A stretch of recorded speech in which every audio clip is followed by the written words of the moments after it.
Welcome to the 4th annual Windworks conference, where regional and international experts converge to discuss the future of wind energy. We are currently on the second stage, so our live stream viewers can choose between two stages.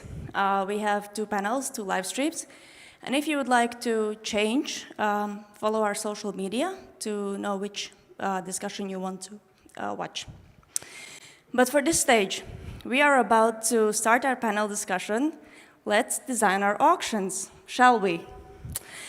This panel will look at recent and future auctions in the Baltic states, and we will have offer expert assessments and insights on improving future events.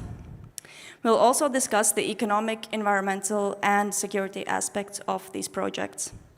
So let me introduce to you our panelists. We have Roland Bornsboom, Project Director from Ventolines.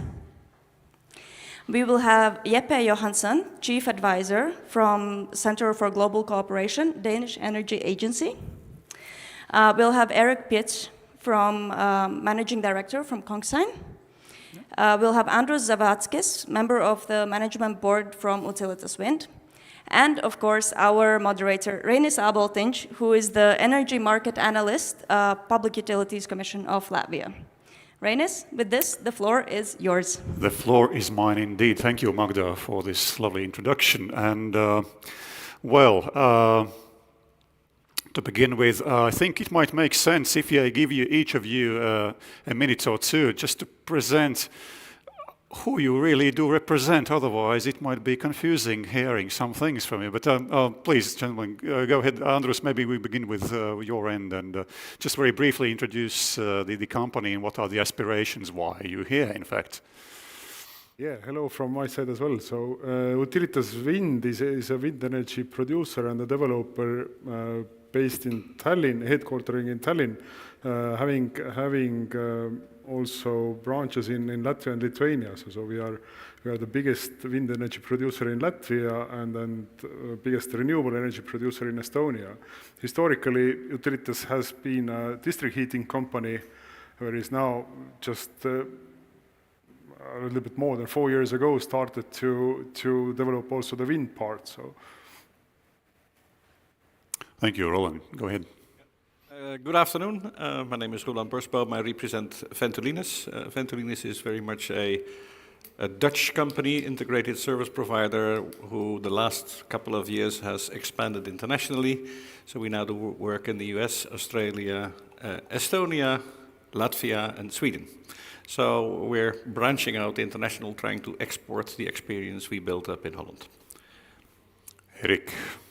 Yes, my name is Erik. I'm Managing Director at Kongsheim, a Norwegian consultancy company.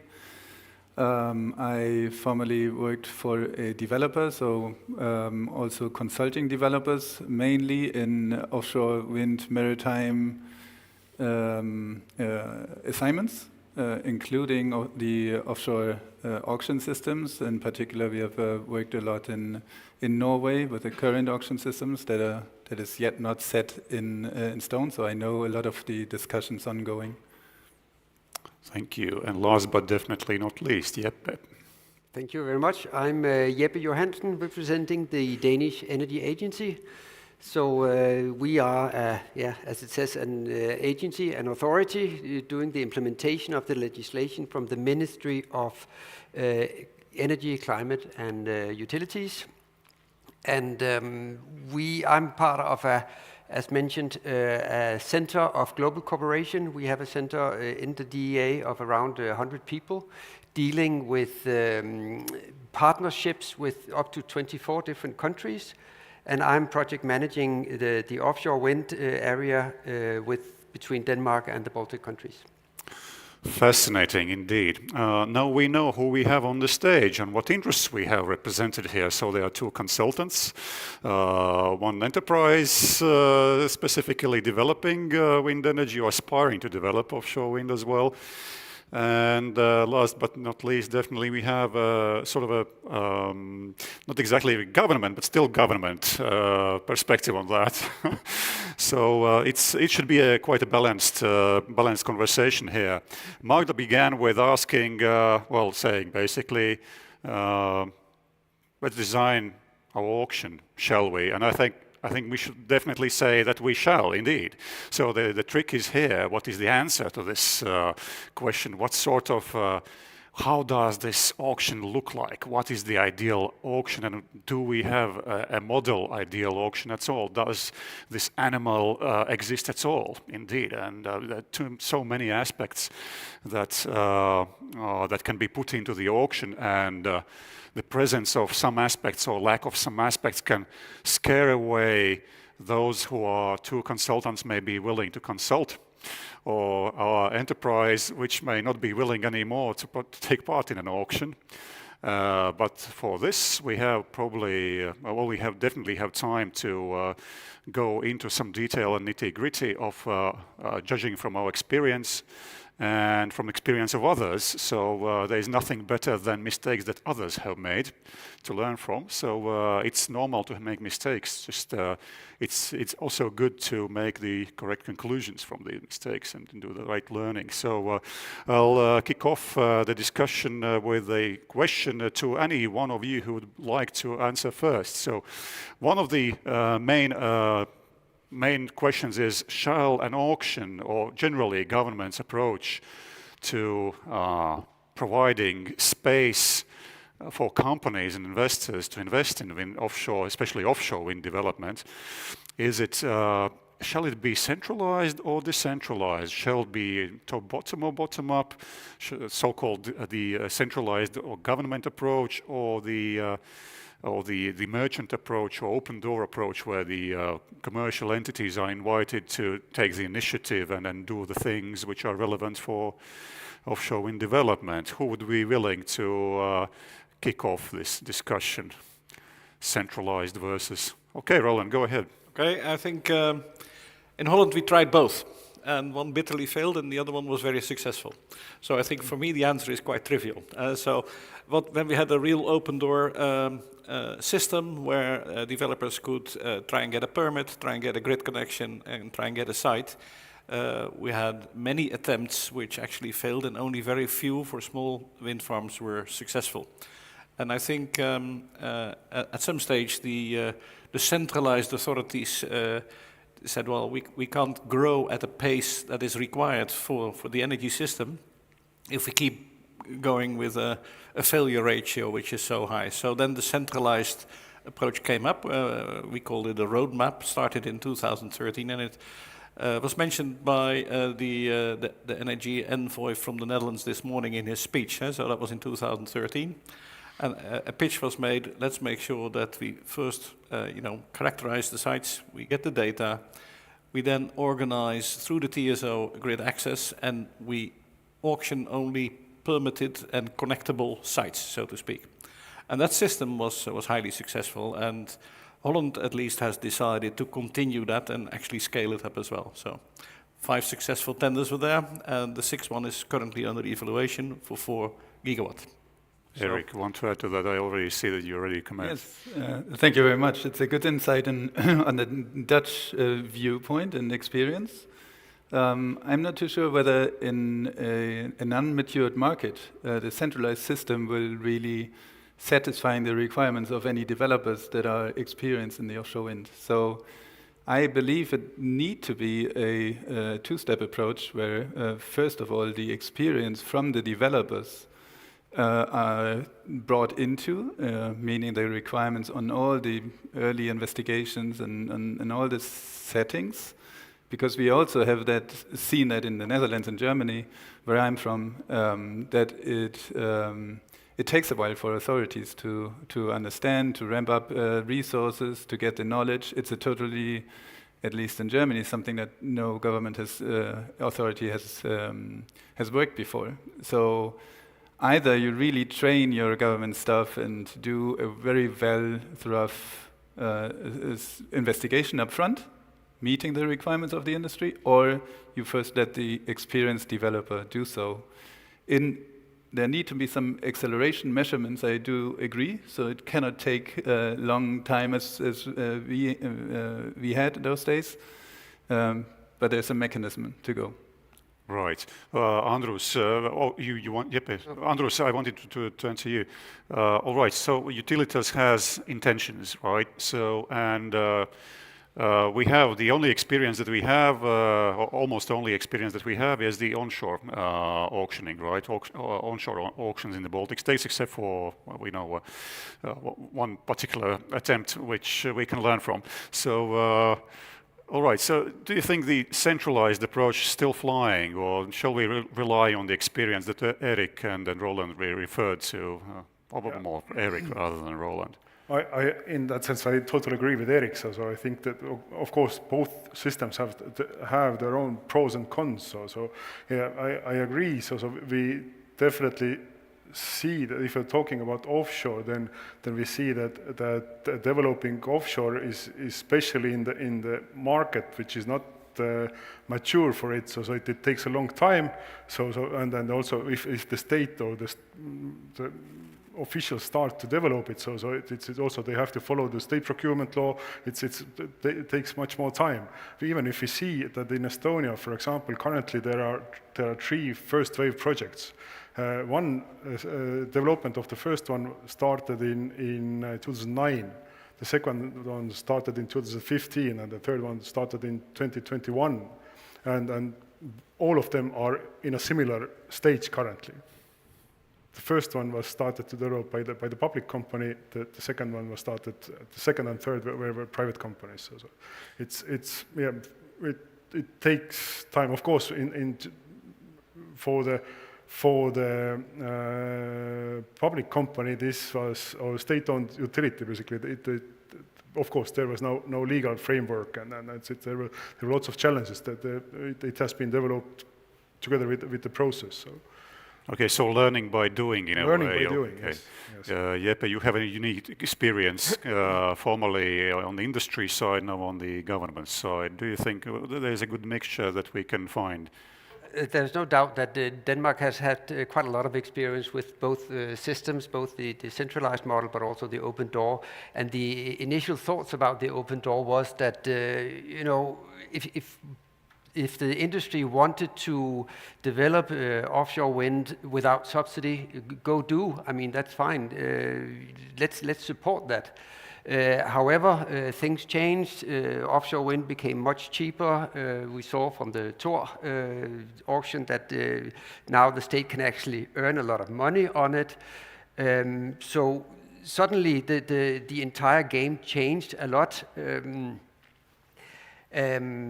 Also, which was the main driver for putting the open door or closing the open door, you can say, was actually that there was some concerns that the EU law could be violated with the open door. If the wind farms were too large, then it can be some kind of illegal state subsidy. But you're referring to the state aid regulation. The state aid, yeah, sorry, yes. And so that's the reason why in Denmark we actually stopped the open door. And how are you succeeding now with the centralized approach? Yeah, but I just wanted to mention that. Never mind. With the centralized, yes, I think that it's quite important that if you have an authority or a government that is mature, have a long experience. The Danish Energy Agency was founded in '76, so almost 50 years ago, with a lot of experience. We have many people that are dealing with these kind of issues. So I would definitely say that the centralized model is the way to go if we have some authorities that is mature.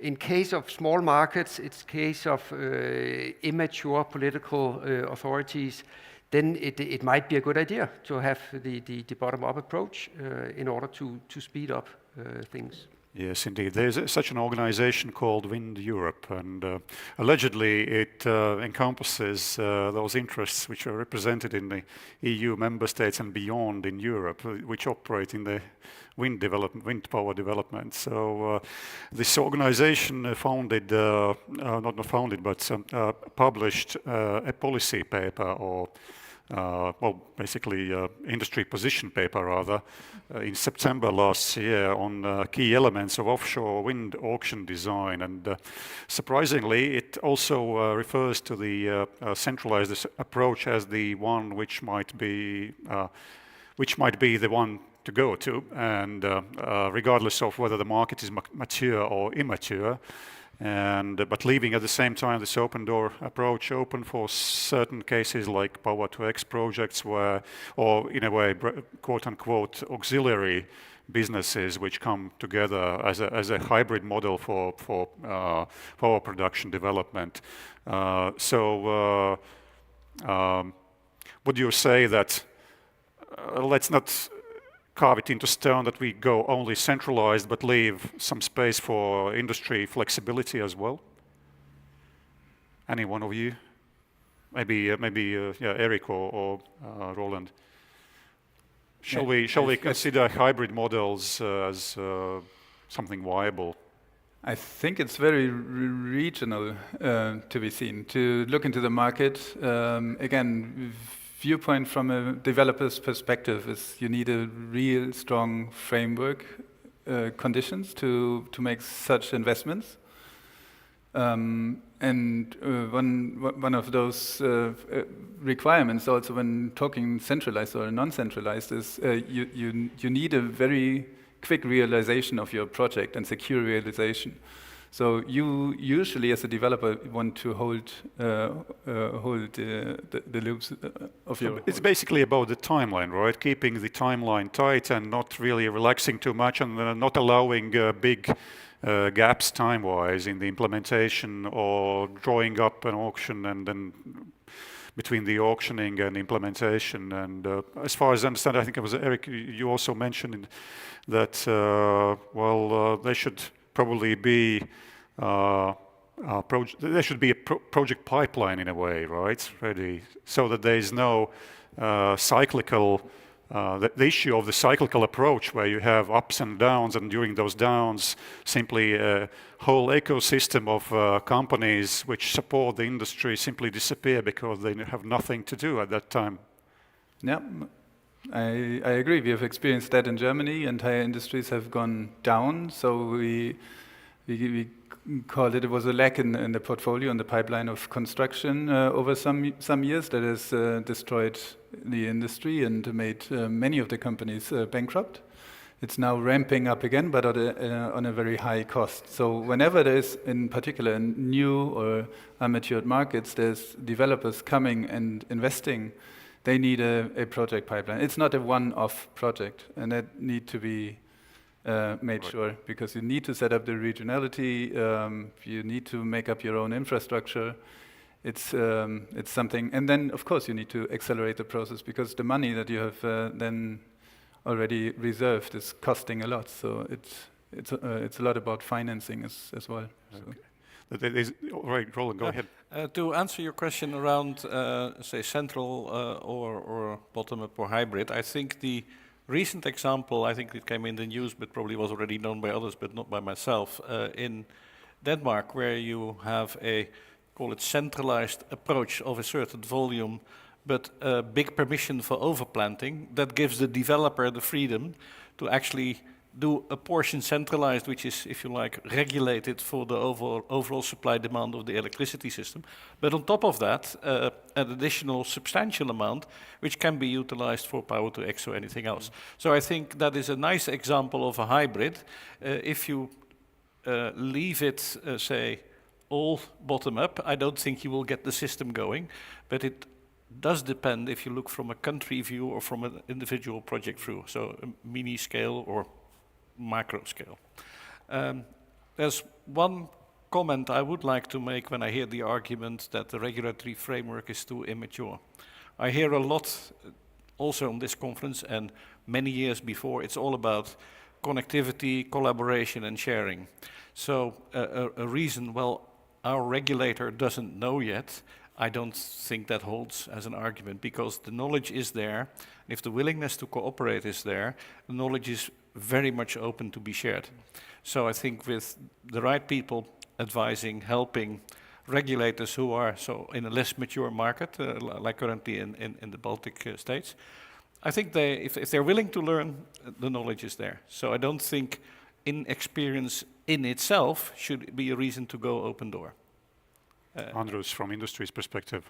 Yeah, the hybrid system. So how much hybrid? So where is the border? So if you're talking purely open doors, so basically the developer gets the area, starts to make all the investigations, the environmental impact assessments. So it's a matter of taking the risk. So basically, then in this case, the developer takes the whole risk about the areas. So they, and let's say the closed or the centralized solution would be that the area is prepared, you know, for sure that you can you can build there so much capacity or so many wind turbines.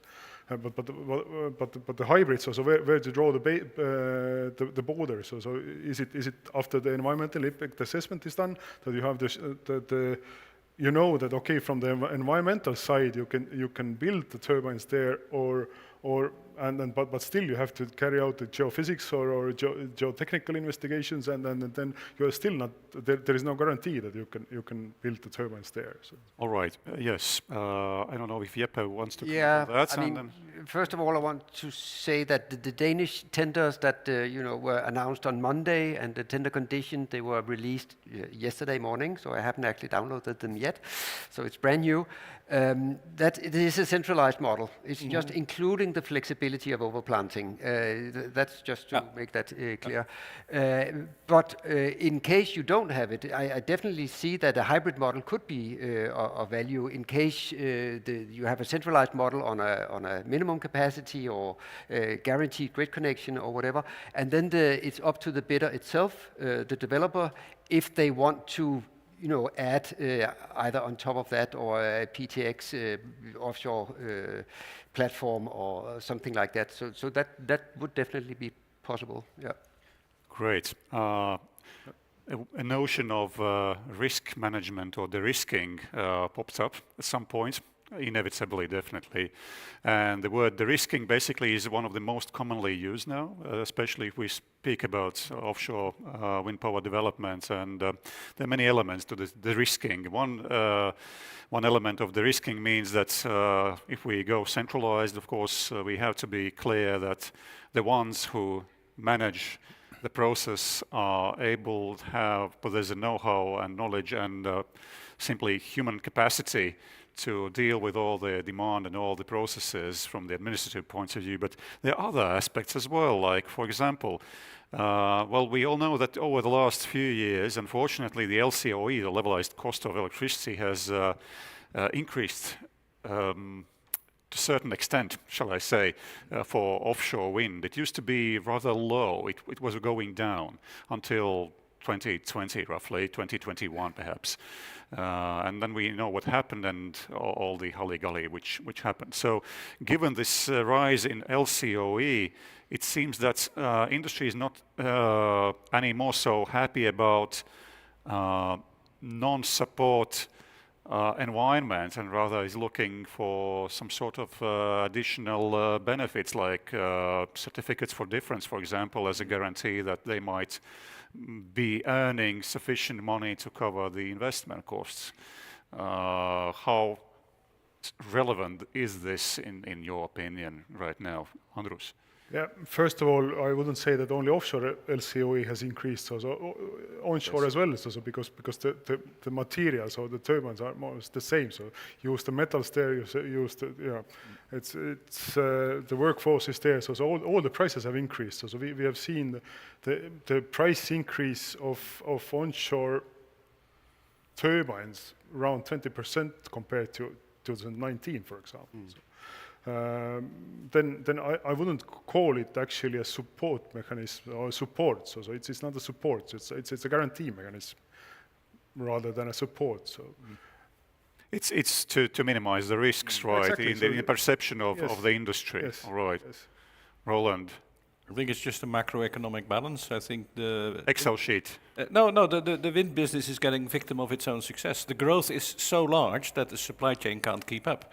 So then prices go up, and because of macroeconomically interests go up, it is quite obvious that the business case erodes. And I think if you look at what can central authorities do, is actually, and this is maybe not a politically correct statement, but let me try it anyway, we should manage the greed of the ministers of finance. So, because if you also put financial components in there, whilst the supply chain costs go up and while the interest goes up, you will see tenderers drop out. So in the end, I think it's a macroeconomic self-equilibrium that the prices are going up simply because the growth predictions in wind industry in general globally are what they are, and everybody has seen those hockey sticks on It's the up to Excel graph, demand, yeah? demand and supply. So, right? so in the end, it will be a self-correcting mechanism. The wind energy growth will be dampened by eroding business cases because of price. Andres, you had a quick comment. Yeah, I disagree in that sense. Oh, great. Yeah, right. Yes, that's what we like. Definitely, we saw the increase in the raw materials after the 24th of February 2021. So, Yeah, but if you think oh, about... sorry, 2022. Yeah, but if you think, for instance, about day rates of vessels, and you look at them 2 years ago and this year. Huh? Yeah, but what caused this? So it was caused by the price increase of the fuels. No, I think it's supply and demand. It's just what they can get. Okay, yeah. That's my view. Yeah. But we don't have to agree on this. But I think there's probably a bit of truth in both. So Yeah, I think. okay, I can agree with it. Well, that doesn't disqualify the initial statement that CFDs, I think, are the way to go, right? And that whoever is going to design an auction or the auction has to consider this, that most likely you have to consider either one-way or preferably two-way CFD because, well, if you are a centralized authority, you're most likely interested to earn a bit from this process, right? So two-way CFD is probably the best suited for that. Jeppe, It definitely also shares the risk between the government and the developer. I also want to say that, I mean, you could argue the amount of state subsidy, state support that is being needed is obviously very different from region to region, from market to market. And in Denmark, I mean, again, referring to the Danish new tenders, it's actually without subsidy. And why that has ended up like that is that it's for us it's really important that we have these market dialogues where we invite developers in the room and discuss the tender conditions, the auction conditions, and coming up with these tender conditions where we simply say there is no state subsidy. There is still a lot of appetite for bidding in, as they say. It means that we have a very good matured supply chain in Denmark. We have ports which are well developed and things like that. That's not the case in all countries. But in Denmark, the government have actually argued that for these new 6 gigawatt tenders, that was the right solution. And we obviously look very much forward to see if that was a good choice. Yes, still, it's interesting that you have to have clarity to have to produce or create interest from the industry, right? At the same time, sometimes the authorities are waiting for the initiative from the industry, and they need to listen to what industry says to make things clear. So basically it's like a two-way process, right? Chicken or egg, industry or the auctioneer. It's just, I believe that in your case, as you said, in Danish case, it's a permanent process of trying to avoid mistakes, right? Okay. Yes. So basically it's a preventive measure, consulting as a preventive measure. Anders? Yeah, I think Denmark is in that sense lucky. So Denmark has been the cradle of the wind energy or wind power. So 2 biggest offshore wind energy turbine manufacturers factories are located in Denmark, so out of 3 which are producing offshore wind turbines in Europe. So definitely Denmark has its advantages there. So which actually has happened due to the right decisions made in history. So in the 70s, when there was oil crisis, Denmark had a very, very clear vision. So okay, let's focus on the wind turbine. That's Denmark didn't have any oil, so any local energy production possibility. Oil was imported. Coal was imported, everything was imported. And then the decision was made that, okay, let's focus on the wind energy. And today you're taking dividends from it. So. Right, let's presume that there's space, there's physical space in the Baltic Sea where to install new offshore wind parks. Say cumulative capacity during the next 10 years could be 10 gigawatts perhaps, I don't know, I'm very optimistic of course. And imagine that the authorities in the Baltic states decide, well, all right, if the industry has the capacity to develop without subsidy or support, whatever this word may mean, so no CFDs, do you think that the interest is going to be big? Especially in the global context when there are more lucrative regions probably in the world, Erik? I think the answer is pretty clear. The interest will be, of course, low within the industry, and that's a big advantage of Denmark and the Netherlands and partly in Germany as well, is that we know the interfaces within the industries that an offshore wind environment requires.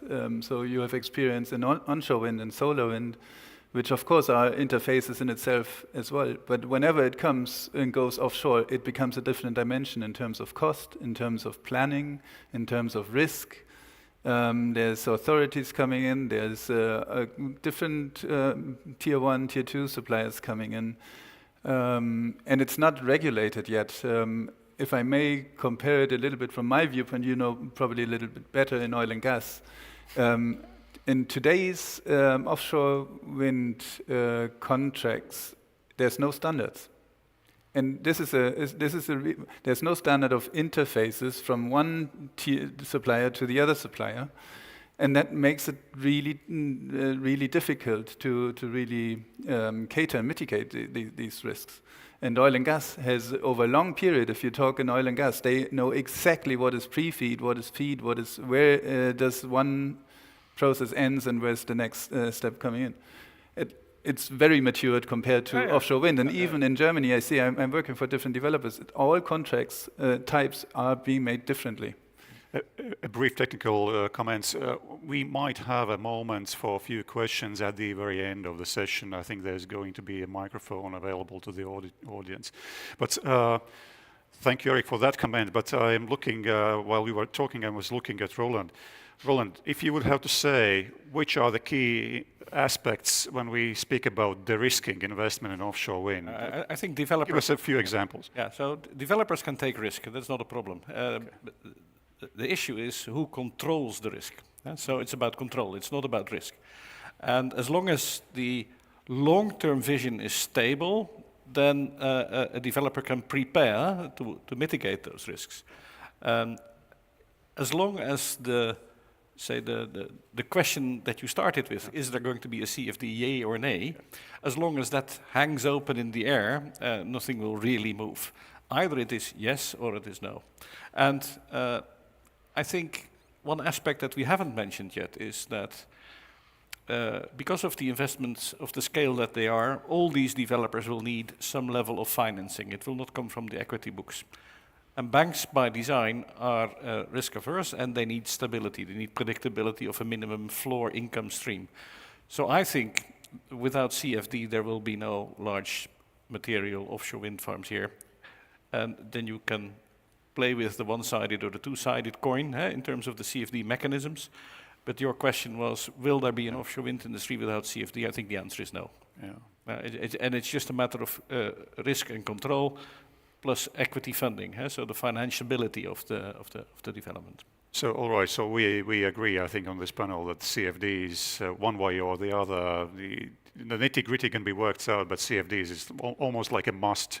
It should be part of the auction conditions. And Chris Barton this morning was quite on point. You know, the UK CFD mechanism failed last year in the UK, and they were fairly quickly to readjust the level, such that at least there is clarity. I think, well, if it doesn't work, developers will vote with their feet. They will just not.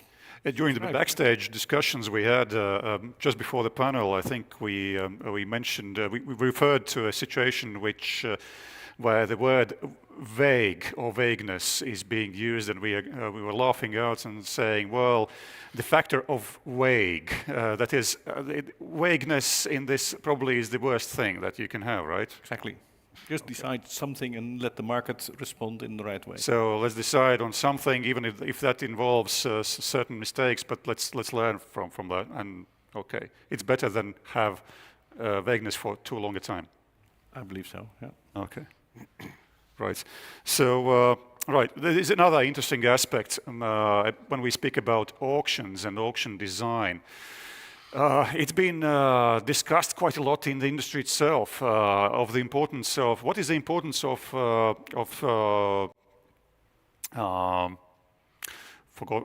amnesia, certainly of the factors which are not associated with the cost,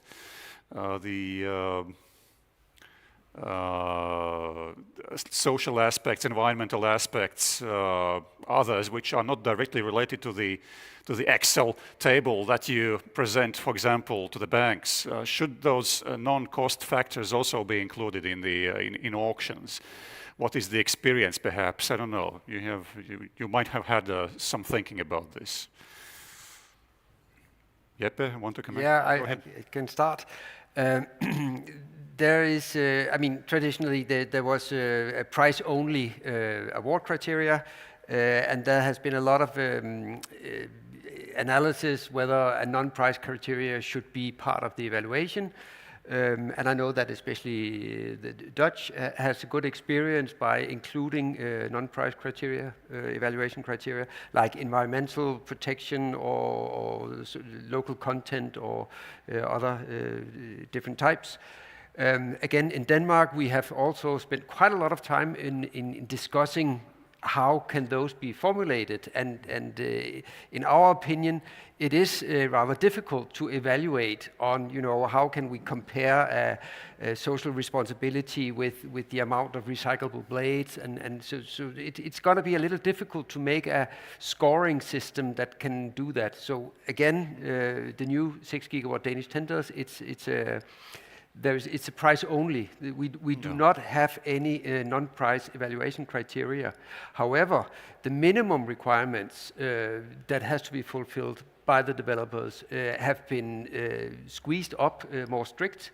So we do have minimum... That's in addition to the environmental impact assessment requirements. Yes, yes. So we do have minimum requirements on the amount of recyclable blades, for instance, or support to a marine nature fund and social responsibilities and things like that. So that's a different way of including that in the tender conditions. Roland, would you say that not including non-cost, non-price criteria in auctions is a shortcoming of an auction?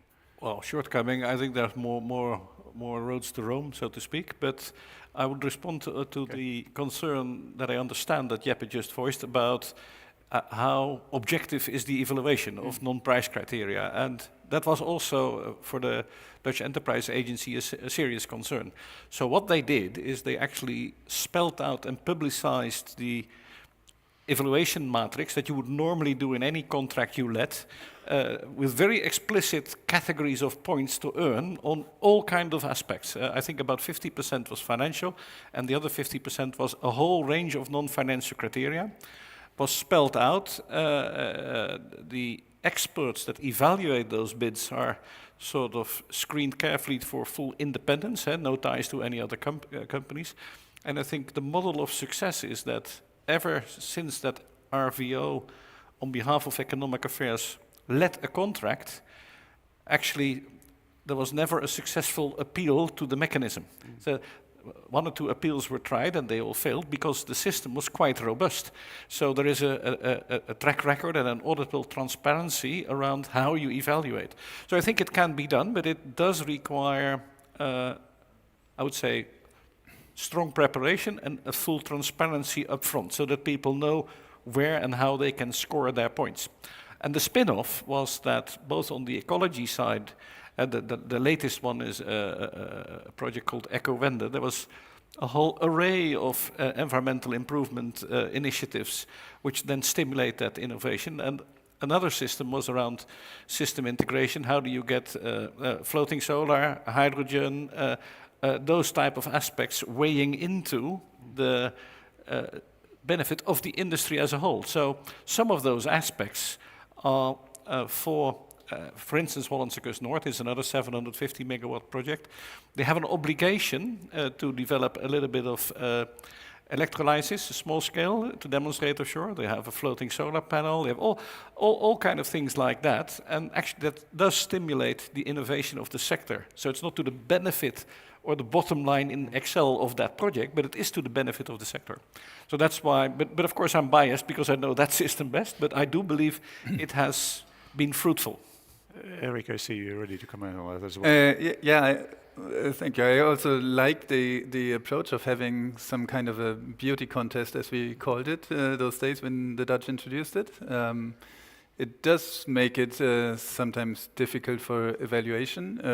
It makes it difficult again for immature markets to do, because there was a lot of innovation topics. So the focus was a little bit derailed on delivering the project, and the original intention of the government to amend the energy production system, so to add capacity to the market. So I would firstly focus on adding the capacity, but it brings another aspect to this round, is there's different types of developers now in the market, and you as a state, what kind of developers? Who do you want to have the capacity developed and then actually constructed? So we used to have the utilities and like the RWE, the Vattenfalls, and all of those. They had a strategic, or Dong Energy. They had a strategic approach on. They needed to convert into renewable, or the energy landscape. Now we have also purely financial investors coming in as developers. They just go their investment list, and then at the end in the board meetings they decide whether it's then the energy or if it's an infrastructure project on real estate. They don't care. It's about the return on invest. So that's their decision making. They will pull away money and let the progress of the capacity for offshore wind go then. And then there's thirdly, it's the oil and gas companies that do have a major business elsewhere, but a little tiny focus on the renewable energy development in terms of investment costs, in terms of whatever you can see. So there's a little strategic focus on it. Maybe there's some reasons to invest in, but you need as a state to guarantee construction of your wind farms and so on. Can we actually, is it possible to limit an auction to just utilities, say? Well, actually, not at all, right? You should. So the investment as such is important, right? Yeah. But you can still steer through those kind of beauty contests, through requirements on regionality, on experience, and include a mechanism that really hurts if one does not fulfill with the progress of. But the system has bid bonds, so if you do not deliver, you pay up. But it hurts. Does it hurt? It hurts different for oil and gas companies than it does for developers. So it's the right mechanism. If it's and it's difficult legal-wise, it's difficult, but it's not a hurting mechanism for some. There's a whole genre in research called economic valuation of environment, right? So let's not going into much detail. Different panel. But it's actually it is possible to evaluate anything in the world, including such a tangible thing as environment and social aspects even. So I believe, yeah, I mean that is a beauty contest in the end. It obviously depends on how it's executed and designed. But Andrus, from your perspective, for the I don't like the word beauty contest. It is an you introduced it obligation. yourself here on the panel. It is an obligation. Oh, that was Eric, all right. I know, but I think it's an obligation. It's not just a show off. A beauty contest for me is you shine your beauty, and once the parade is over, you do what you like. I do agree. I do agree. This is not the case. Let's make a disclaimer here from this stage that the beauty by saying beauty contest, we meant that it's actually included. It's an obligation. So exactly. a certain set of factors. Andrus. But okay, also the non-price criteria. So yeah, it's very hard to evaluate. So you mentioned also. So it's when you have the long table and you have all the criteria and all the points. So okay, yeah, can we do it? So but as I agree with Eric again. So it's in the non-mature markets. So as we are here. So I would say that the first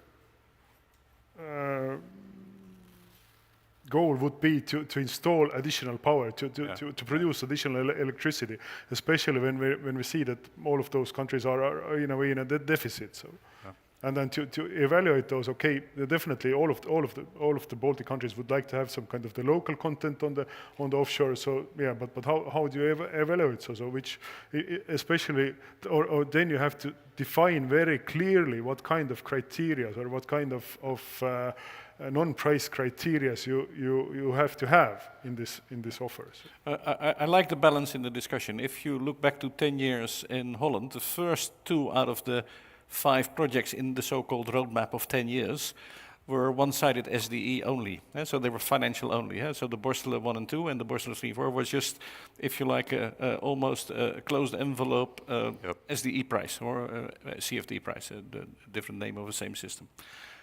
Only later, when it became subsidy-free and there wasn't a price criteria to be had, is when the other criteria started to become into play. So out of the 5 projects, arguably the first 2 projects were required to mature the market. And the later 3 projects were in a more mature market. So then you get a bit, so I think I violently agree with Eric and Andrus on that point. Yeah. Andrus, sorry, you mentioned about the subsidy-free. So the subsidy-free has been kind of has started to live its own life. So can you a little bit describe this so-called subsidy-free as much as I know? So basically, you have to have the off-taker, and then it's in a way it's a balanced system. No, so the third out of the 5 projects in the roadmap in Holland was put into the market as a one-sided CFD tender. And because the first German project was able to be realized without financial guarantees or support, a better way or better title than subsidy-free is fully merchant. So what was happening is that the evaluation of that third project out of the 5 was on how much certainty is there that there is a binding PPA and that there is a solid offtake such that the Dutch authorities knew that the project would actually get realized. So that was the point. So we went from guarantee for receiving money to cash neutral, but then PPA guarantees, and then into there is an important question. Financial grab. Was it the initiative of the industry to include non-price criteria, or was it a common understanding that you should finally introduce something like that in the auctions? It has become obvious. Because if it was only financial and there's a 0 bid, then you needed an evaluation criteria. So something needed to be included. It was different in the Netherlands than it was in Germany. Last year in Germany, we went for a temporary auction design, which was a negative auctioning system, which is I really dislike also the results. So a lot of money has been put on the table just to get the leases. It was all new developers then coming in. So it was a huge pipeline of 8 gigawatt project, and this now becomes a real problem in my view for the energy transition, because it was purely 2 companies that have very low track record in offshore wind and locally have gained 7 or 8 gigawatt on offshore wind developments in Germany throughout a certain period of time. So, meaning if they, and this was BP and oil and Total Energies, and they paid a lot of money on the table that others couldn't do. I don't know how long it took this negative auction bid, so it was always overbid. But they might not. They might put pressure on government to actually increase some kind of benefits over time, because it's substantial for the change and transition and transformation of. So the risk from industry sort of itself, right? Yes, the risk of non-construction is very high in my viewpoint. Also because of the supply chain issues? That will be a reason that this discussion that will be on the table, but there's with a lot of pressure on the German government. Okay. So this is a very unpleasant situation that the government will be in, I'm pretty sure. Right. We are approaching the end of this. We still have about 8-9 minutes. I wonder if there are any questions, but perhaps we could take a question or two to the panel if there is an interest, or we can of course be going on for the rest of the day. There is no doubt about that. Right. Not immediately, right? So I still have a number of comments and issues to raise. In fact, maybe we can manage. There has often been talk in the industry that it's difficult to communicate with the authorities because the responses are very fragmented. They come from dozen different branches of the government, and so the question is, how important role would, say, one-stop shop or an agency which would handle these things, the whole process of permitting, etc., how relevant would that be at the beginning of an auction, say, those who come to or actually deciding about taking part in an auction at all? So the convenience of going through the process. Is it possible to estimate at all how relevant that is to industry? I don't know, Denmark, you're consulting, I know. Maybe I should wait until... You wait, no. Andrus, from the regional business. Yeah, definitely for the developer, it would be very, very good to have one-stop shop, so that you have one point of contact to whom to turn. So because otherwise you have to get the approval from the different authorities, and you have to deal with all the authorities. But if there is a kind of one representative, then it's his or her responsibility to do it internally from the state side. So. Roland. Can only fully concur there. I think in Holland we have 2 one-stop shops, which makes it interesting. There's one before the auction and one after. So before the auction, it is the Dutch Enterprise Agency on behalf of Economic Affairs, and they run and design the tender, and they ensure that they coordinate with all the other authorities. Yeah? So that's, and the moment that the developer has won the tender, there's another government entity, because only once you've won the tender, there's still a lot of detail you still need to do. And the compliance to, for instance, the environmental permitting, but all the other processes, then also runs through a one-stop shop. And when I had the pleasure of being, say, the project director for one of those projects, I was really glad that I didn't need to talk to 8 different authorities, but only one. Because you just, as a developer or a construction, you just do not know where to go. So that needs to be coordinated internally, and I think that is, for me, an additional spin-off of a centralized approach. Okay, yeah, it's a relevant element of that. Yeah, it's a factor. Yeah. Yeah. Okay. Yeah, Eric. I think you need someone. Of course, a one-stop shop would be the nicest. You need someone competent and one that can make the decision.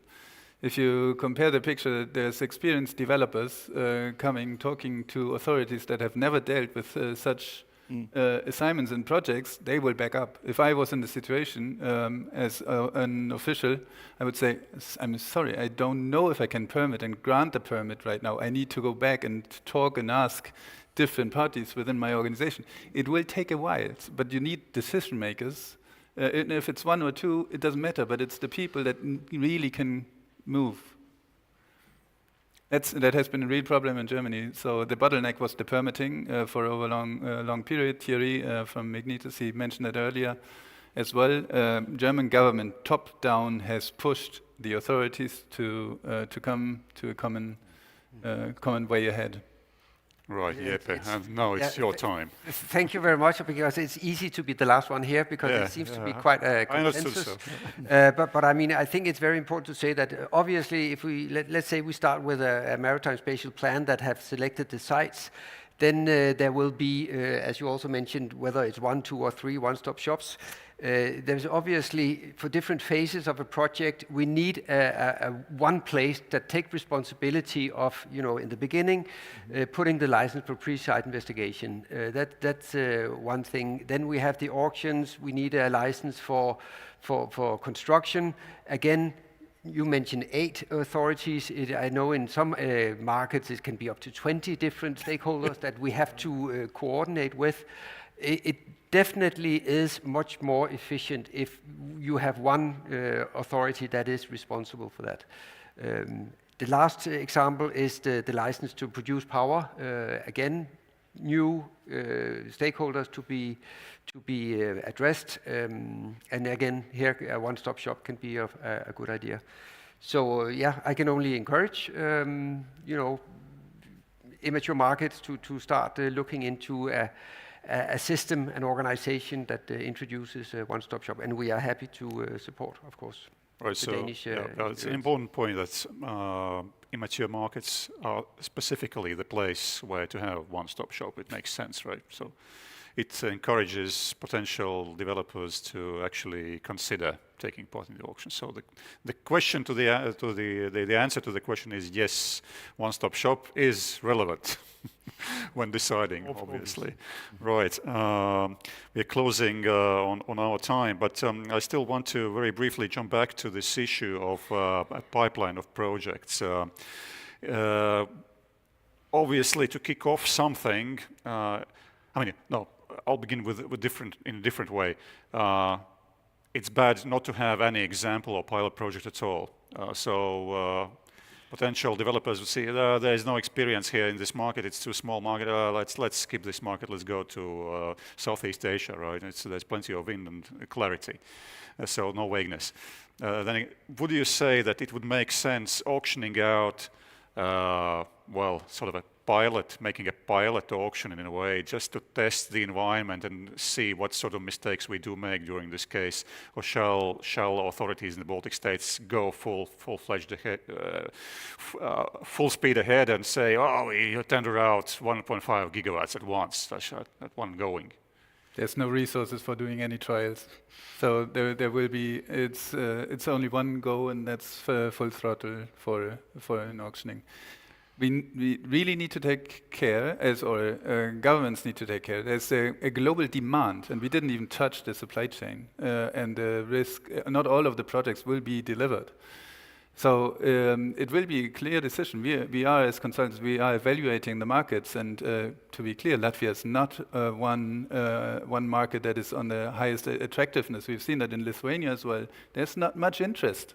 Why is there not much interest? Because there's more opportunities outside, less risk, higher return, expected return.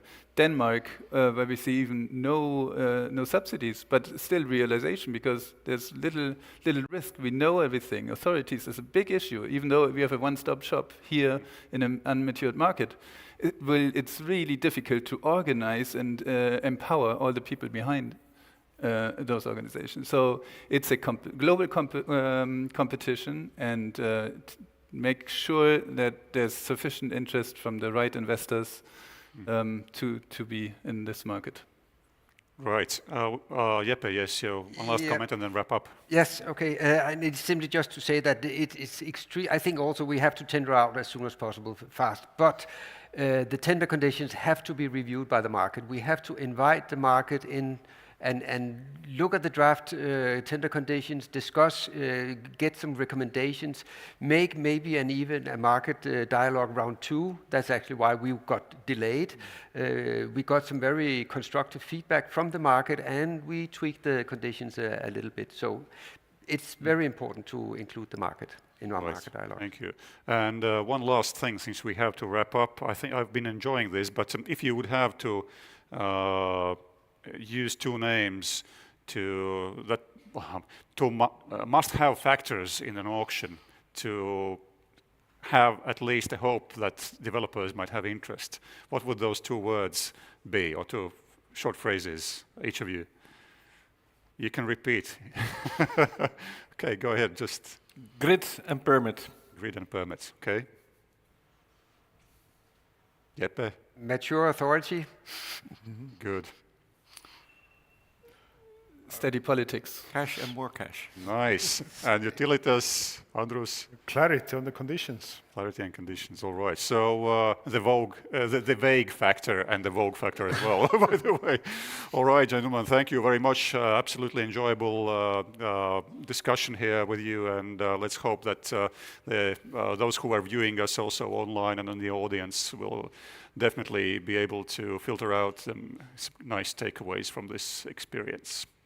Thank you very much indeed. Let's join me in the applause. Thank you. Thank you. Thank you. All right. I will also say thank you to the panelists from my side. And I think before the last panel of the day, we all need to have a little recharge. So I will invite you to have a coffee break, and we will meet back here at 4 o'clock. And that also goes to our live stream viewers. See you back at 4.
A big welcome back to all of our viewers in person and online. We have reached the final panel discussion of the Windworks Connecting Industries conference. I think today we have talked a lot about different aspects of developing wind projects, but I think the question that's on everybody's mind is who's actually paying for these projects? And that is what our last panel discussion will be about. We will address project financing, covering both the financial and development aspects. We'll also discuss the evolving landscape of bankability, power offtake, contracts for difference, as well as the future expectations in the light of fluctuating electricity prices. Throughout the discussion, don't forget, if you want to interact, if you want to ask questions, use the Slido platform. You can use the code on the screen, Windworks 2nd to ND. But without further ado, let me introduce the panel to you. So first we have Vladislav Smotrohins, who is the principal banker, European Bank for Reconstruction and Development. Then we have Renar Surbanovic, who's the member of the board of Utilitas Wind. We have Lily Kirikal, who's the chief financial officer for Sunly. And we have Foucault Lamy, who's the Associate Director of Structured Finance Energy and Infrastructure Europe Nord LB. And last but not least, we have our moderator, Rudolf Angelis, who's the partner of law firm Sorainen. Rudolf, you're up. Thank you, thank you. Before we begin and I allow my fellow panelists to tell a bit more about themselves and their organizations, a couple of more technical details. About 10 minutes before we finish, we will give a chance to our audience members to ask questions if you feel like standing up and being brave enough to ask them in person, but then we will ask you to introduce yourselves first. Otherwise, as said before, please use the Slido to ask questions, and we'll try to answer as many of them as we can. Hopefully time will allow. And we will finish 5 minutes before 5 so that everybody here has enough time to get down to the ground floor for the closing remarks of the conference. So, as mentioned, I would like to ask each of the panelists if you can maybe spend a minute just to say what you and your organization, what links you have with the energy industry or wind industry in particular, and what's been your experience with financing of projects so far. So Lily, can I ask you to be the first one? Sure, thank you. So I'm Lily, CFO of Sunly, and Sunly is a renewable energy developer in the Baltics and Poland. Our total pipeline is about 25 gigawatts, which includes about 15 gigawatts solar, 10 gigawatts wind, and about half a gigawatt pumped hydro. We have been operational about 5 years now, but our background is very much in wind. That's why probably I'm here at this conference right now. So our predecessor company, Nelia Energia, was the largest wind developer and operator in the Baltics until 2018, when it was sold to Enefit Green, which is a listed company now. And right now we have operational about 200 megawatts solar, another 200 under construction, and we expect to start constructing first wind parks already next year, as they are ready to build this year. Okay, thank you. Foucault, please. Thank you very much for inviting me here. So I work for the German lenders NordLB, and I'm based in the London office.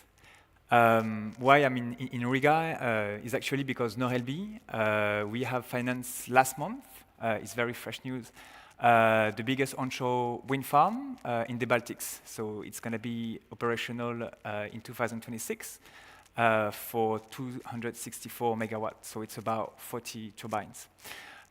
We have started to work on this project 2 years ago with the sponsor Energa, based in Lithuania. And this came with 4 other lenders, including the German export guarantor Hermes. Now that we have this footprint in Lithuania, we are of course very keen to continue that great cooperation in the Baltics. Because there are opportunities in the Baltics, and lenders have strong appetite to join that market. Great. Vladislav, please. Thank you, Rudolf. My name is Vladislav Smotrokhins. I'm part of European Bank for Reconstruction Development Baltic banking team. The bank is owned by the several countries, including all three Baltic states, Estonia, Latvia, and Lithuania, who are also one of the shareholders. And the energy market is also one of the key elements in the bank strategy in the Baltic countries. So far, the bank was involved in the IPO of Ignitis in Lithuania, of the IPO of Enefit Green in Estonia. In Latvia, the bank also supported Latvenergo and Augsburg Materials through their capital market transactions. But apart from working with the public sector clients, we are also pleased to work with ambitious privately owned companies such as Sunly, and we are hoping to be in the market also in the future. Okay, thank you. And Renard. Thanks, Rudolf. Well, my name is Renard Surbanovic. I'm a board member of Utilitas Wind, an offspring of Utilitas Energy Group, headquartered in Tallinn, but then again with interests in all three Baltic states. Well, recently, over the last couple of years, we have commissioned two major wind projects in Estonia and Latvia. Well, there are some very close also for execution phase in Lithuania as well. Overall, this has been challenging time when we are looking at what has happened well globally, what kind of challenges have been there, and financing is of course also one of the items which had been quite a lot impacted by recent events, and it's, I believe, one of, let's say, key topics which should be addressed when we are talking about transition from development to implementation phase in any project. Okay, so as you see, we have a panel which will offer both the lender perspective and the developer perspective on the topic of financing wind projects. And part of the story behind the panel is that there was no panel dedicated to financing in last year's conference. And after the conference was over, the organizers heard feedback from the audience that it would be really great if next year we could have a discussion specifically about financing, because as projects become closer to actual building, then funding questions become more and more important. So that's how we all ended up here, and we will offer an enriching discussion and hopefully some practical advice to all of you in the audience who are interested in this topic, so you can understand better how to start thinking about funding your project, what are the first things to do on your list, how to structure the process so that it ends in a successful deal and a successful operating production facility. So with that in mind, Foucault, I wanted to start with a question to you. I mean, NordLB is a large European financial institution, has funded energy projects in many mature markets. And now you just closed the financing for the first wind project in your portfolio in the Baltics. What have you found about the Baltic market from the perspective of an experienced European financier? Yeah, good question, because I think when we first started to look into the Baltics, indeed, it's an area usually that is quite not very familiar from people. So first thing first, we started discussion with the sponsor. They have a story. I think that's the most important. That as a lender, you're gonna partner with that sponsor to bring together the funds, so from equity and from that side. The most important thing is that as long as the sponsor has a strong story, a long-term story for their wind farm project or PV solar farm project, and if it's a good story, then we can start working together. So I think the first, I would say the first lesson that we have from the Baltics is that if we have someone that is keen to develop that sort of project in the Baltics, then we can go. So that means that you do some due diligence with them also. The second point is that lenders from, I'm going to call it Western Europe, they do have appetite for this region. But as every project finance bank, we also have to comply with some sort of bankability requirement, and we will go through this aspect later. But for sure, like every country's, as part of the Repower EU plan, every European country has to play their role, and of course the Baltics have some opportunity. So I think the second point is that there is an appetite for this market. And the third point is that for every and any country, there are some local specificities that sometimes may not match or fit with the international, what we call international standard requirements. That's where I think we as a lender, we have to find proper mitigation together with the sponsor and the other stakeholder to make sure that at the end this project can meet a sufficient bankability. And of course the Baltics have great, or at least the three countries have great, they have great knowledge, they have great infrastructure, they are sufficiently developed, they have the euro, they are part of the NATO, they are part of the EU. So all in all, the Baltics I think is just a region where they may have started slightly later than other countries, but they do have the potential. Okay, so you mentioned bankability several times in your reply, and that's probably, that's the topic that goes to the heart of whether a project can be funded or not.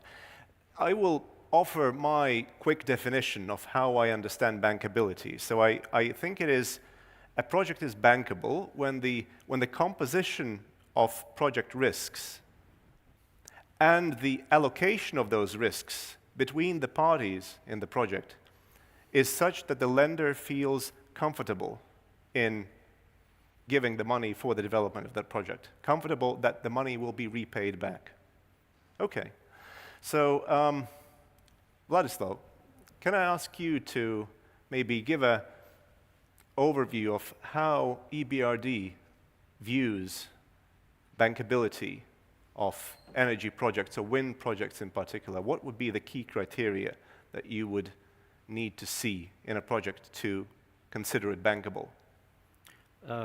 We would definitely look at the experience of the developer, just to also have an understanding that the developer has the capacity to build the certain project, and they also have understanding of the risks that are associated with the delivery of this particular project. But also as international financial institutions that also operate in the market terms, we would also see the market testing from the locally represented commercial banks that should be also comfortable with the way how the project is run, how the project is implemented.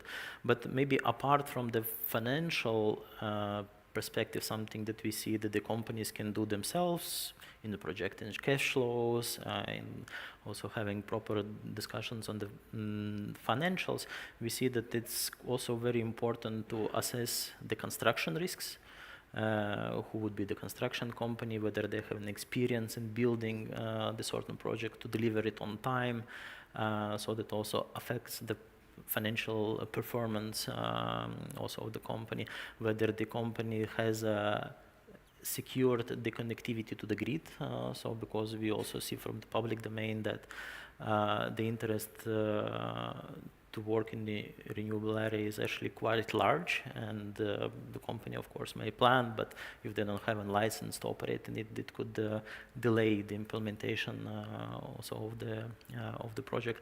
And of course the offtake. So what would be the structure for the offtake? Would it be fully merchant? Would it be partially merchant? Would it be part of a CFD scheme, or whether the company has signed PPA with the company that can fulfill its financial obligations towards the company that develops certain projects. Okay, I think the PPA is definitely a topic we should return to a bit later in this discussion.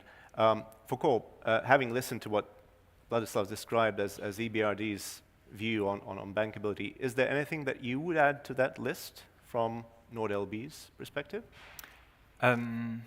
No, maybe a quick for the audience, maybe who's not really like familiar with project finance, because I mean, NorLB is a pure or mostly project finance bank. As a fundamental rule, like project finance is really based on a set of contracts. You can't get a proper bankable project if you don't have strong contracts that include like construction contract, operation contract, financing contract. So you need like this as a base for your financing.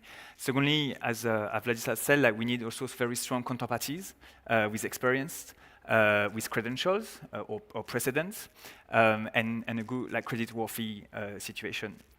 Now, what we have noticed in the Baltics is that because they are small countries, the local workforce or the local companies may need to let's say, to cooperate together, or we may need to look somewhere else to bring that experience. Because if we bring large-scale project into the Baltics, we will need like a very strong construction contractor, for example. So that's the second point, the counterparties. And the last point is that we as a lender, we need like a strong also due diligence package where we are, because I don't know nothing about yield, or I mean I know a bit, but I'm not an engineer, so I don't know, and I'm not a lawyer, so I need like advice from my legal due diligence, from my technical due diligence, insurance, tax, all these advisors that are gonna basically tell us, guys, this is a good project, go for it, or guys, this is like a red flag, don't go. So we typically for this wind farm project that we did, we've listed all the not red flags, but the challenges that we have to face, and we found the right mitigation at every point. So it's really a step-by-step project to reach this bankability, I'd say. And I suppose there's no way around it really, because that's what project finance is at its core. It is a structure where you have to be sure that the project revenues will be sufficient to repay the debt, and you know that as a lender you will have no or very limited recourse to the project sponsors. So basically all your security for the financing will be the project assets. That's what project finance is, and that's why bankability is so important. Correct. Yeah. So if I take like a lending perspective, we have like a risk-loss perspective. A developer or an equity would have like a returns perspective. So they are ready to take the risk, like we are not. And I think that there may be a debate we might have with Stanley, for example, but going fully merchant, only a very few lenders are happy to do that. But in general, as a standard point, we need a strong offtake. Yeah. Mm-hmm. Okay. Renar, your company is operating a wind park in Latvia, the largest wind park, I suppose, for the second year already. And before that, you personally went through the full development cycle of that park from the inception, from the idea until signed financing, construction, completion, COD, and now we're here. So from that perspective, how would you kind of respond to this concept of bankability? How did you experience that? Well, I'd say that's quite a good summary presented by Vladislav and Foucault on this particular topic. However, if we take one step back, and we are in this case talking about, well, Baltic market, it's slightly different beast than those economies, well developed, or let's say more developed in terms of energy supply and demand.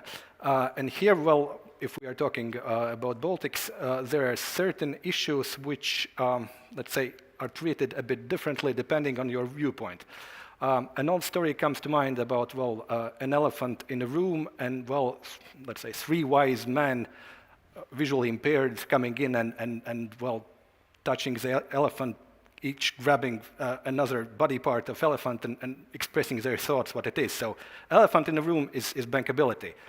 And well, if we are looking, in this case, from perspective of lenders, if we're talking about institutional bankers who are mostly conducting their operations from, well, let's say, not directly from the Baltics, but from somewhere else in Europe, well, they feel for that beast is a bit different. They are mostly using, let's say, well, they need telescope, some kind of spyglass to see what's going on. They are not present on a market. They have to have some local eyes and ears, and in this case, lawyers come into the picture.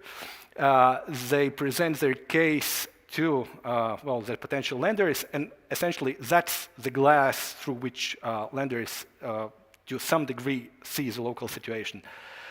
If we are talking about local commercial banks present on a regional level, they are much more direct in a way how they are able to treat the project, because they are living and breathing the same air as the project is. And perhaps their focus is more on, let's say, main issues, and they are, in some instances, dropping some political context because they are pretty much aware of that. So the approach to evaluation of risks is different between different lender categories. And well, if we are looking at another bunch of wise men, in this case of actual investors or let's say operators of projects, well, the same story applies. If you are a well, state-owned energy company, or you are a large multinational, there is always a possibility to approach bankability with much greater flexibility in a way that, well, you can treat it not on a project basis, but on a group level basis, to divert some funds if you're, well, if you view this particular market as really attractive. And it gives a possibility to step over those challenges presented by especially offtake considerations on the local market through, well, being more responsive to these challenges. If, well, it's a local well, energy company, well, regional energy company, it's a bit more challenging. The role of, well, PPAs or CFDs becomes much more prominent. And at the same time, well, I wouldn't say that Latvian, well, let's say Baltic market is an elephant. It's more like a, well, zebra, something like that. But still, there are some, let's say, white areas which are clear basically to anyone, some darker areas which require some additional evaluation by, well, depending what is your previous experience as a lender and as an operator. But still, of course, the main key approach of having a, well, a long punch list of items which involves technical DD, legal DD, if you are conscious and clear and you are able always to claim that, well, you have done your best and really the project is permitted, I guess, well, that's the main topic. But then again, well, bankability in its finest, it's, after all, looking after these issues which may differ from the point of view of lending or operating entities which are involved in this project. Okay. Just one thought that came to me when you kind of gently alluded to the fact that there may be a situation where there's a non-pragmatic lawyer in the picture. I don't know whether there is such a thing as a non-pragmatic lawyer. Always lawyers are, well, they are always, their integrity is never in challenge. But what I thought about was the point that Vladislav's made a bit earlier, that if you are an international lender, but you partner on that financing with a local bank, then maybe the local bank can also give you a bit more of this color on the local specificities, political uncertainties, potential challenges still hanging in the air that help the international lender to form a more educated view and basically then take a final position. True. Well, this, let's say, brings up, let's say, improves the overall approach in combining the best practices of both sides in particular case. However, in some cases, it could also magnify worries each party carries along as well. And, well, it's real life which comes along in each specific case. And then again, essentials which are really critical, like offtake and punch list of key lenders' requirements towards legal and technical DD are always at the top. So, Lily, your company has a strong pipeline of wind projects ahead. You said the first ones would be start next year. So, what so far have been the main challenges you have had to deal with in kind of making sure your projects are bankable?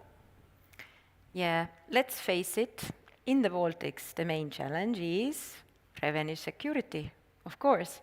So that is the starting point, I think, of any bankability discussions. Before you get into the details of any contracts, the bank is going to ask you, you would probably ask, do you have revenue security or not? Vladislav's earlier said that, oh, I don't care. It can be fully merchant, let's do business, yeah? So there are different approaches between banks, between financing parties. And our experience in solar shows exactly that, and I do expect it to repeat in wind. Because in the Baltics, EPAs, even for wind, are not easily available. Subsidy mechanisms, not easily available. Latvia can only dream of it, I believe. So what can you do?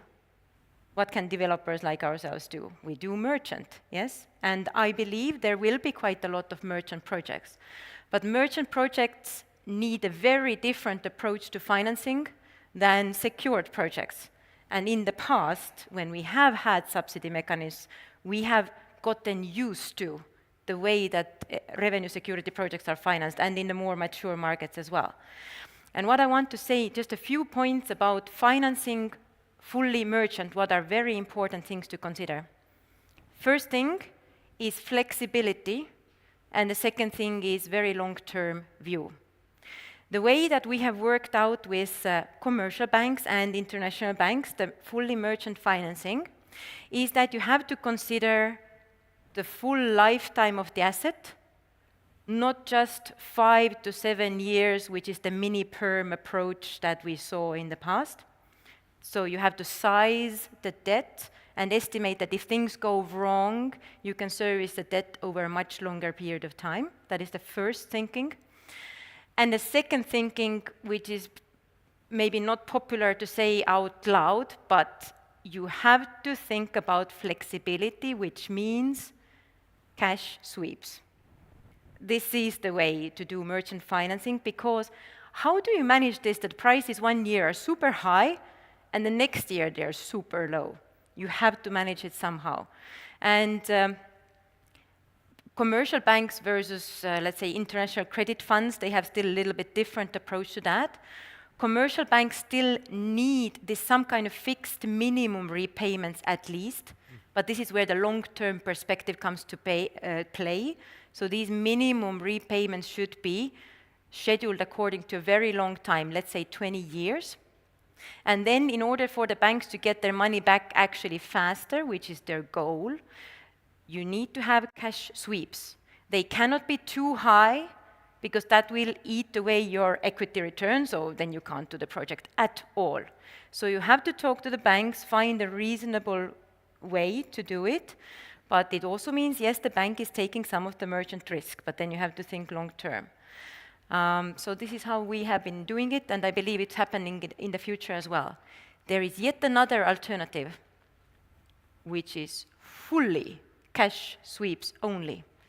This is a very new approach, no fixed repayments whatsoever. That is very convenient for us as developers, because we cannot default. If there's no fixed repayment, we cannot default. But in that case, in our experience, the cash sweep is so high that it might become prohibitively high, truly eating away the equity returns. And obviously, the price of such instrument is so much more higher than the price of commercial bank instruments that, again, that can eat away your equity return. So I want to encourage actually all the developers. There are options available, and I want to encourage the banks to also think more flexibly and more long term. We already have seen Baltic banks exactly doing that. So in our experience, the cooperation has been actually very good and forward-looking. Okay. Maybe just for the benefit of people in the audience who maybe are not familiar with the term cash sweeps, can you just give a 30-second definition? Yes. So if your project generates cash flow, let's say it generates, I don't know, 100,000, then maybe your fixed payment to the bank is, let's say, 20,000. So you pay this 20,000. So that means your net cash flow is 80,000. And cash sweep means that you agree a percentage, let's say 50%, that 50% of this net cash flow will also be paid to the bank on top of the 20,000 that you already paid. So you pay to the bank 20 plus 40,000, which is 50% of the 80,000. And the remaining 40,000 you get back either as a return of shareholder loan payment or as a dividend. So this is the concept of cash sweep. Okay. So then, Foucault, maybe back to you. So let's just clarify. So is NordLB able to finance a project which does not have a PPA in place, given the difficulties that the representatives from Sunly and Utilitas just alluded to? Yeah, I think there is one point that we need to clarify. Indeed, like project finance is not like written in stone. There are already some flexibility from lenders. I think over the last 10 to 20 years, there have been innovation in our financing products. Each bank has their own appetite. Each banks develop their own merchant risk tools. So that means that internally, when we receive like a financial model, let's say, for example, from Sunly, we're going to assess ourselves internally whether we can tolerate 10, 20, 30% of merchant risk. That means that, let's say, Sunly has to repay us as a borrower, they have to repay us 10 euro of debt. Out of this 10 euro, 8 euro is going to be from contracted and 2 euro going to be from this merchant, from this flexibility. Do we accept that? Yes or no is up to my management and my credit team to say. I'm not going to give you the approval now, but of course it's something that we discuss, and most of the banks, at least in Europe, they allow themselves this flexibility because, as you say, we have to move on. We have target to reach as part of this EU policy. So we can't say like, oh, you don't have any PPA? No, I'm sorry, Lily, bye-bye. Like, I can't. No, but indeed, there are this flexibility that we have to accept. And it's up to the risk perception of merchants whether we want to take that risk or not. Okay. And Vladislav, from EBRD's perspective, how long are you willing to continue tolerating lack of PPAs? Definitely there will be at one point of time a situation where we would think that it's probably our exposure to the fully merchant projects is already reached its limits. So because we are already taking for a few years that the bank can take fully merchant projects, and we are also actively exploring them. But we also need to understand what will happen with the electricity price in the long term, and what would be the break-even price for the entire project versus the price of what the developer could sell electricity on the market. So those are the risks that we will definitely assess in the future when we will be looking into some future projects. Mm-hmm. Okay. Slightly touching on the topic which has already highlighted itself on the previous panels and sessions of this conference, the onshore versus offshore. So does your view on bankability change, and if so, how, if we're talking about an offshore project? I think largely it does not. I think mainly the offshore currently is maybe more difficult to build and it's more expensive. However, we see the technology is evolving, and we're also hoping that the cost of the implementation of the offshore project will go down. The difference between the onshore and offshore, in offshore we can have a larger scale in the project, while in onshore you could have several environmental potentially limitation areas where you cannot build, so therefore you need to split the locations in several parts, have multiple connections to the grid, and making project potentially more technologically complex, while in offshore we can have everything at once at higher capacity that also meets the demand that is required. But the underlying trend under the offshore versus onshore is the same when it comes to the bankability of the certain project. Mm-hmm. On the previous panel, at least I got it was a panel about structuring of auction processes. I perceived the message that for offshore projects, it's very important to have some state support mechanisms in place, CFDs. And Foucault, would you agree with that, or does NordLB have flexibility then when it comes to offshore projects? Obviously, offshore requires also more funding, usually. So there are some banks that are open to provide this debt. Some other are less, or they want to be less exposed to this offshore. I'm going to call it offshore risk, because building like an onshore wind is quite different to building offshore, and the risk allocation actually during construction is also quite different. But you need, I think, a very strong player that are already within the offshore sector. I'm talking about lenders that can also underwrite this massive debt amount to other lenders, and they have to make the other lenders also comfortable with that risk. So I'm going to, let's say, for an onshore wind farm, you're going to have maybe 50 banks interested in financing this one. I'm saying random number. For an offshore, maybe you narrow down to 20, maybe 15 lenders, and therefore that's where you're not going to use the same negotiation tool to agree on the contracts and on the debt sizing, basically. So I think it's pretty much the same, but still with some difference.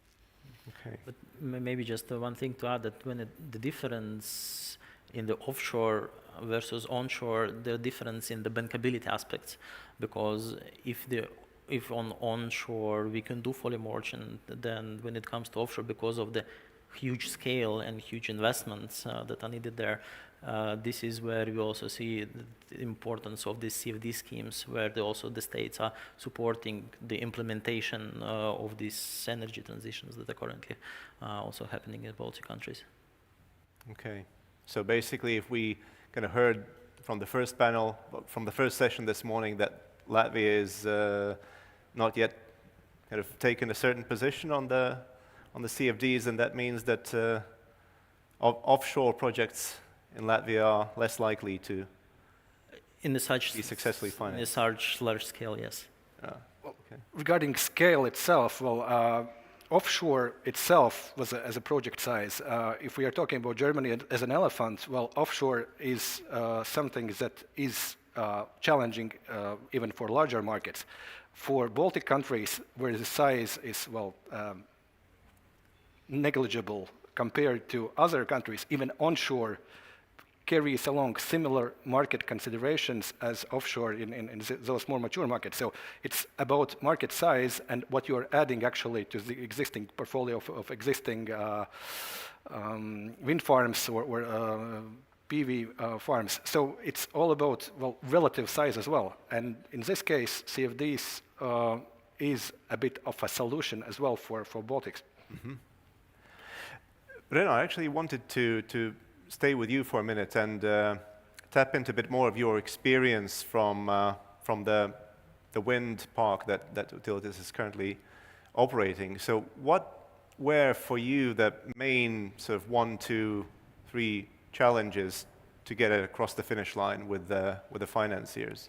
Well, I'd say for any project, when you are starting your project, you think the best of it, and at the time when it's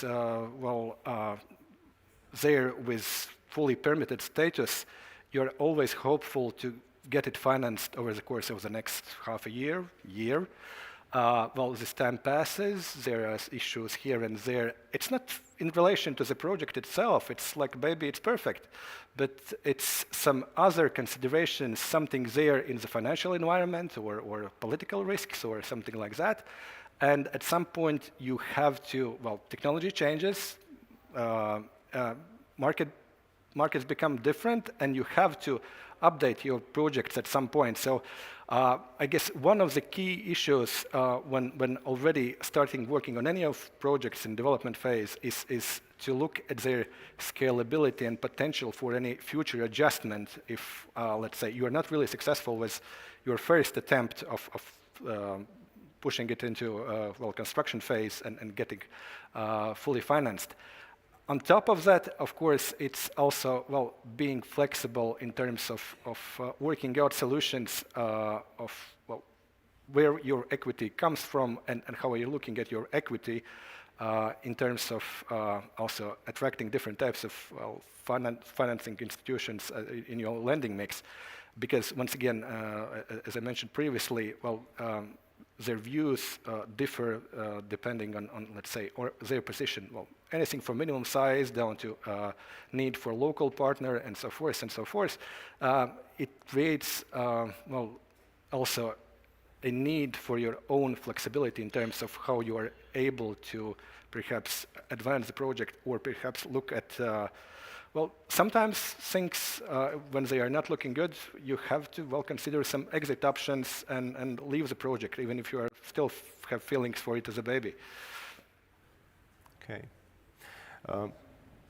Lily, for Sunly and the projects that you're now working on, where do you see the main sort of tension points between developers and lenders that need to be resolved? Mm-hmm. You mean apart from revenue security? Okay, so revenue security is the biggest one, but yes, once that is out of the way, then particularly for wind, I think it was mentioned here as well, the EPC or the construction agreement and the maintenance agreement, because the Baltics here are very different again from developed very large countries where you have very large construction companies easily available who can take full turnkey risks, who can give you all the guarantees that you may require. Baltics are different because we are so small. We have smaller counterparties. They don't have necessarily the financial power to give all the guarantees that the financing parties are looking for. So what we see that we have to negotiate reasonable solution given what is possible at the market.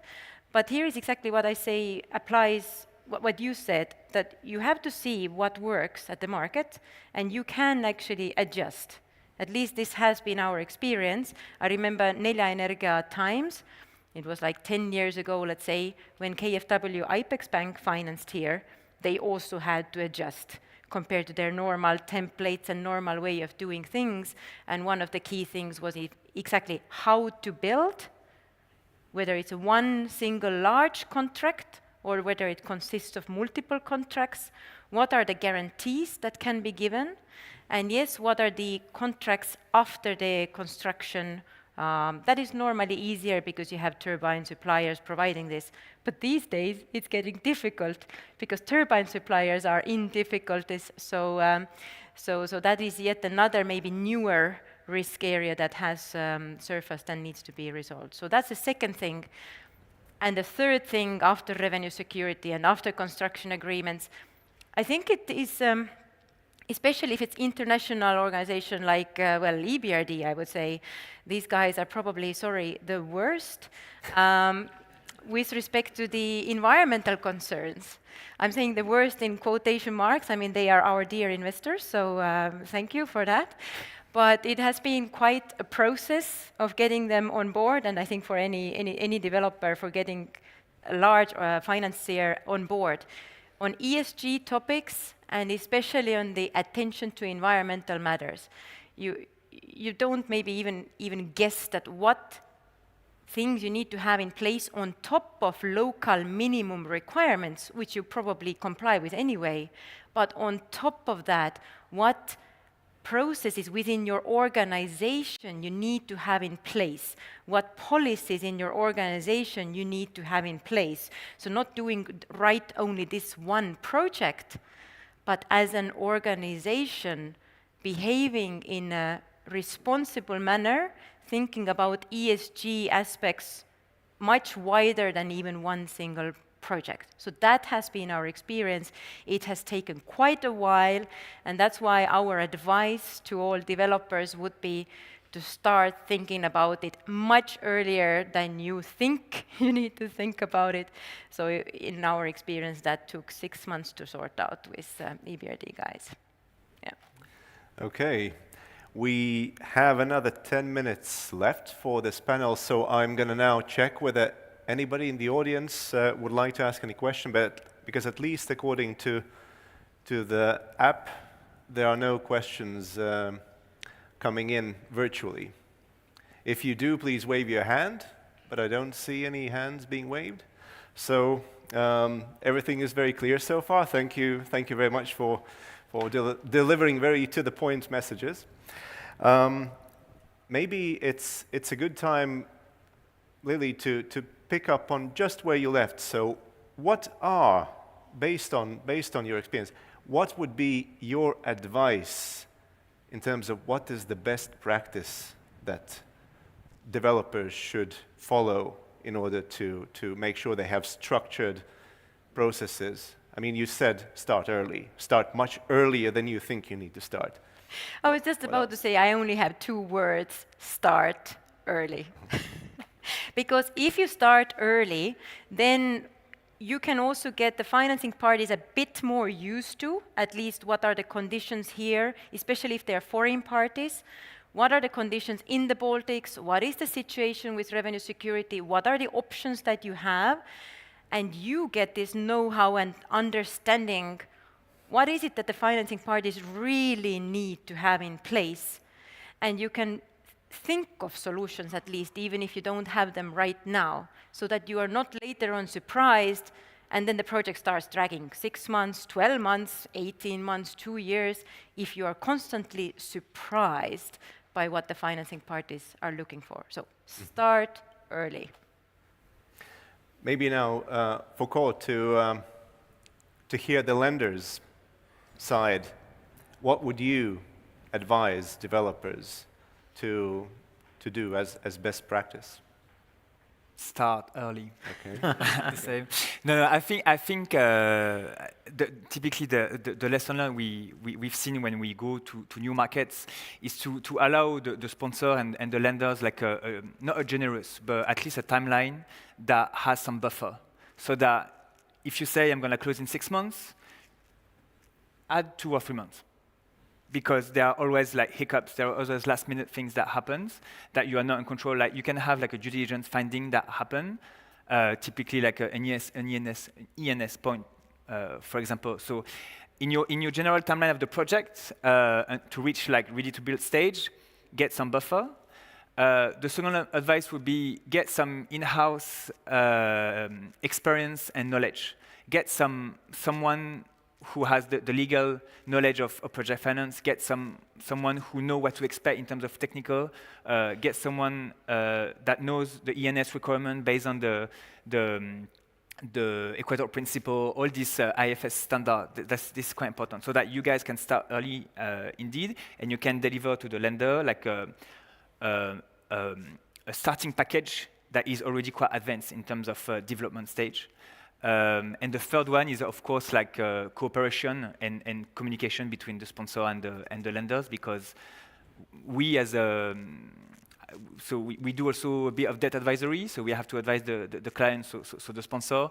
We have to make sure that we understand everything they want, so that we can communicate to the other pool of lenders that, guys, the Baltics market is not the rest of Europe. You have to accept this. So it's a take or leave it situation, or we're going to try to mitigate through another mechanism what the local market can offer.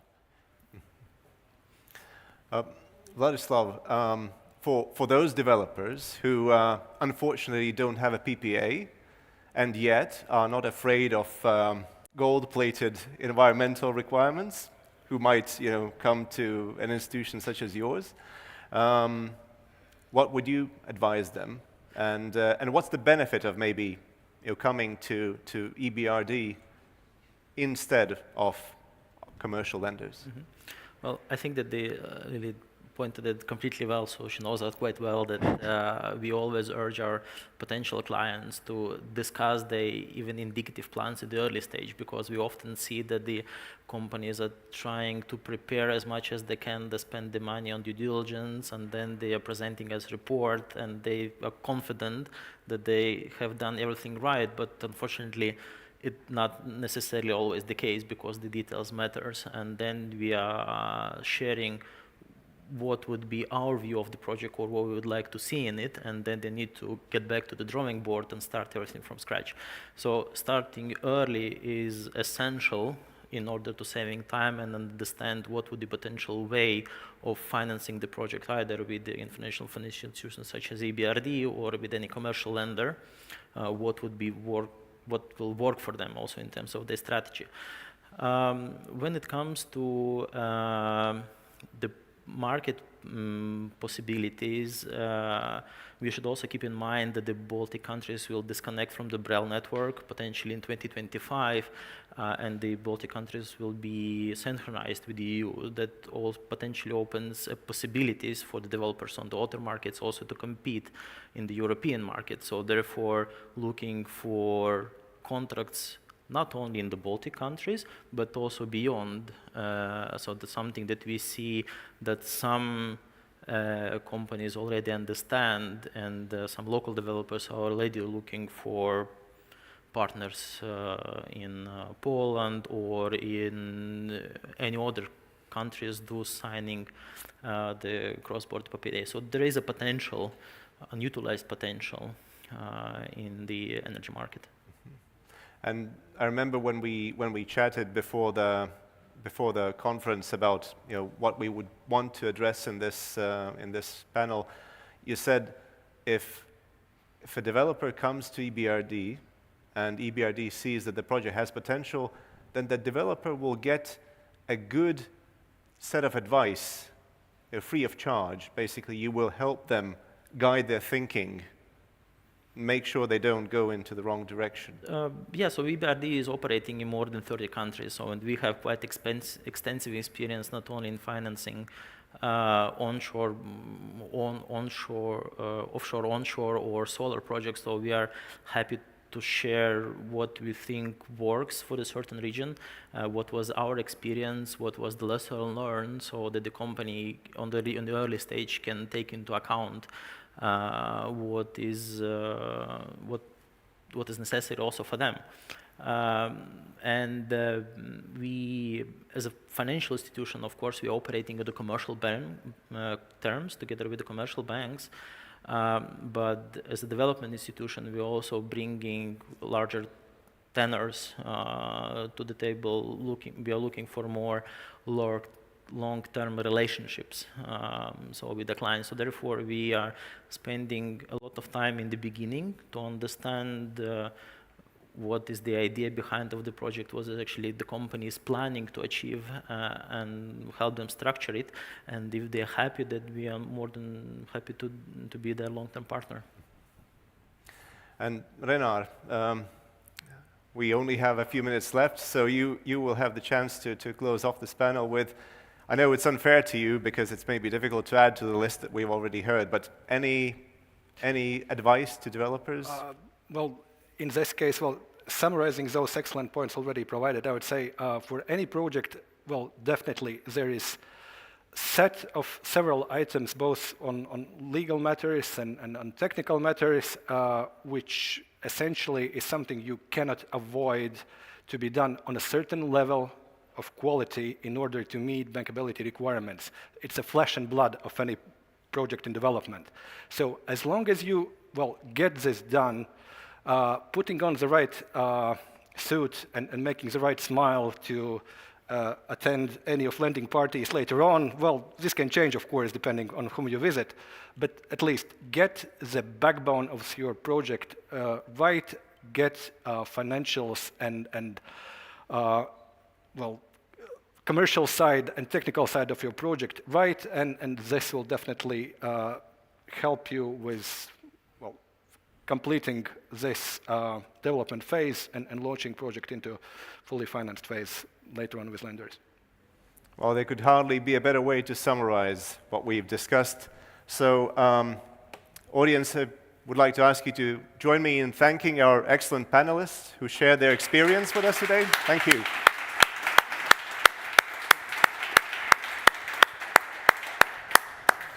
And with that, we are over, and I guess next direction. I do a last point for everyone. I only have 8 years of career, but I've never seen, or I never worked in a project that has not faced challenges. Because our speech is very empowered and positive, but don't worry if your project has issues. That's normal, and lenders are here to address this problem. Great. That's it. Thank you. Thank you, Foucault. I will also say thank you to all our panelists. Thank you to you for moderating such a good discussion. I will say thank you to everyone watching live. I'll say thank you to you for being so patient today. We've had a very long and full day, but I think it's been very productive and very interesting. I will ask everyone to head downstairs now, not to the networking area, to the other stage for the closing remarks. Everyone watching live, this is your cue to switch to the other link so that you can also watch the closing remarks. And for everyone here, after the remarks, you can come back up here because there will be a networking and a wine reception. Thank you so much.